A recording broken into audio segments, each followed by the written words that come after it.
So we're going to talk a little bit about the environment in which we find ourselves in organizations. And so first of all, I think it's important to realize and understand that the environment that we allow to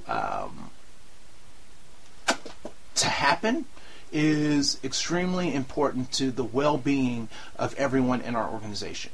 It's extremely important that people understand what their roles are in the organization and that we help people stick to, maintain, and operate within those roles. All right.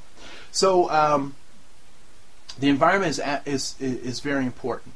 And so one of the things that, particularly in the work that I do around sexual harassment, that we often talk about, and I think it applies very specifically and succinctly in the conversation of discretionary effort and microinequities, is this concept or these ideas around a hostile work environment. And so I want to talk about 7 reasons or 7 ways to avoid a hostile work environment. All right. First of all, number 1, no off-color jokes. One of the things that I've realized in places of employment is that if someone asks you if they can tell you a joke, your answer should be no. Right? So if somebody says, can I tell you a joke?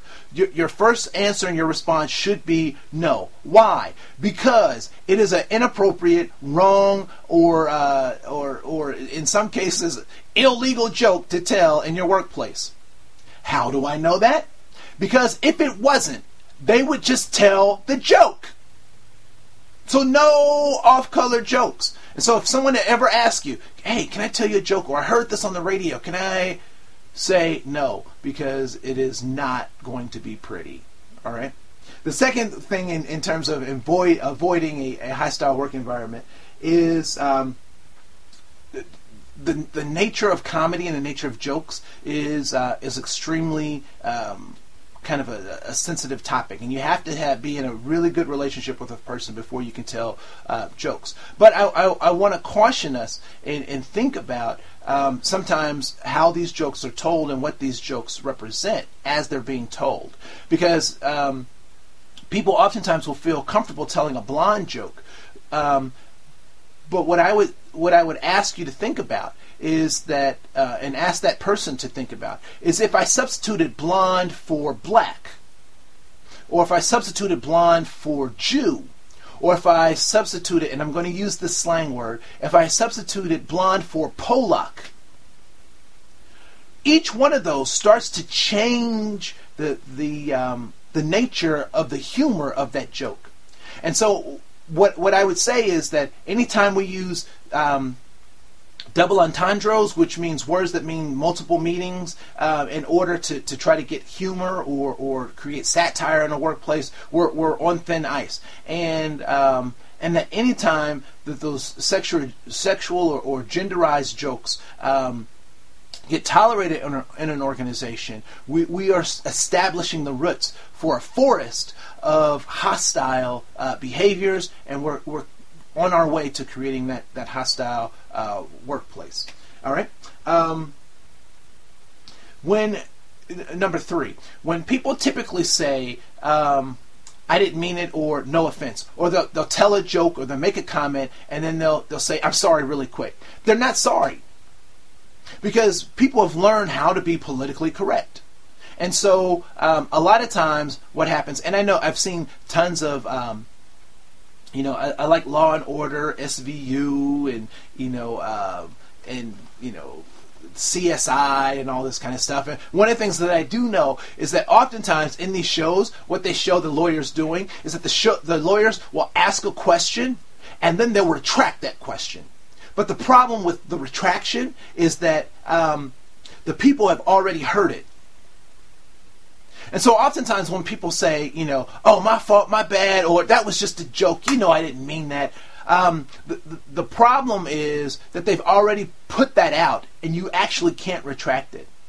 A jury can't unhear what they just heard from a prosecuting attorney, right? And so the same principle applies with us. When we hear people say jokes or say things that are off color or inappropriate for the workplace, we have to hold them accountable and not let them off the hook by saying it was just a joke or I really didn't mean it. And in some cases, they may not have meant it, but meaning it or not meaning it does not take away your responsibility for saying it. All right? And so all too often the hostile work environment gets created because we let all of these little nano discriminatory things or these microinequities happen under the guise of someone didn't mean it. Or number 4, which is what we'll also talk about. And oftentimes, with number 4, people will say, well, that's just how Joe is, or that's just how Sally is. And I have to say that that's just wrong. Just because people have exhibited a behavior over a long period of time does not make it acceptable. As a small child, you used to drool and chew on your keys. And as an adult, most of us would find that same baby behavior as an adult unacceptable, even though you did it for a number of years. And so one of the things that's important to remember is, I've heard Dr. Phil say this, that you teach people how to treat you. Well, you also teach people how to act. Our social environments, the things that we allow, teach people how to behave. And so if we have that individual and you hear people saying, well, that's just Joe, or that, they don't mean any harm by that, or any of those statements, I want you to encourage them that that this behavior does not have to be acceptable. One of the things that I do know is that oftentimes in our organizations, we see someone who tells these jokes. We see someone who is inappropriate in a number of these ways, and we don't challenge them or we don't cause them to think about what they're saying. And a lot of times it's because they're there for a purpose. Somebody in the organization supports that thinking, that thought process, that individual's way of being, and so that's why they're there. So as a person who is engaging with organizations to change how they think about things, it's important that you realize that person is there for a reason. And you might want to try to find out who their advocate is before you totally try to shut them down. And you want to remember that people can learn, change, and grow. That they have become this way because they've learned the behavior, which also means that they can learn new behaviors. And so oftentimes as leaders in our organizations, it's our responsibility to help people to learn a new behavior. All right. So let's go to number 5. It's important to say something. All too often, evil goes unchecked because good people say nothing. All right. There's a workshop that I do that talks about the negative 6s, the 22s, and the 13s. And the 22s typically are the people who see something happen and they don't say anything about it. One of the things that I want you to remember as a leader in your organization is that it is your responsibility to say something. Now, it is not your responsibility to beat people up, but it is your responsibility to guide them, to question them, to cause them to think so that they can make better choices. Remember, we can't make anybody do anything. All we can do is offer them information and opportunities to make other choices. And speaking up, what you actually do is you create what we call cognitive dissonance. You create a disturbance between their routine thought process and this new information that you're giving them. So you create an opportunity for them to actually learn and change their behavior by offering them a different way of thinking or looking at the world. All right? So number 6, remember that your workplace is about work. And oftentimes people so confuse work with family. And you'll even hear managers saying that, we want a family atmosphere here. We want to work like a family. But the problem is, in a family, you don't have goals necessarily. You don't have contracts necessarily. You don't have